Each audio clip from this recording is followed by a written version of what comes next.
S pánom kancelárom sme sa zhodli určite, že dnes otázka vstupu do Ukrajiny nie je na stole, ani nemôže prísť na stôl a nie je ani realistická. A to nie len kvôli postoju alebo názoru napríklad Nemecka, alebo Slovenska, alebo Maďarska. Je viacero krajín, ktoré s týmto majú momentálne problém, aj väčších od nás a na západ od nás. A zároveň s pánom prezidentom sme si pripomenuli našu diskusiu v Krakove, kde sme boli 12 alebo 11 prezidenti, kde naozaj počas tej diskusie za okrúhlym stolom ten pomer vôbec predstavy o tom, že by Ukrajina mohla byť členom NATO, bol zhruba niekde 50-50. Takže v tomto sa zhodujeme, že momentálne tento bod mierového plánu je kontroverzný a nerealizovateľný v tento moment.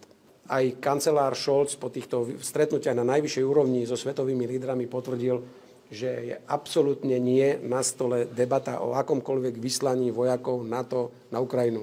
Jednoducho toto nie je debata a preto dúfam, že ani na Slovensku nebude nikto túto tému politicky otvárať a strašiť zase občanov Slovenskej republiky, že hrozí, že vojaci Slovenska budú vyslaní na územie Ukrajiny. NATO sa fyzicky so svojimi vojakmi nezapojí do konfliktu na Ukrajine. Je to deklarované najvyššími predstaviteľmi NATO, takže to nie je len postoj môj, s čím samozrejme Slovenská republika plne sa stotožňuje a súhlasí, ale je to garancia aj ďalších vysokých predstaviteľov Severoatlantickej aliancie.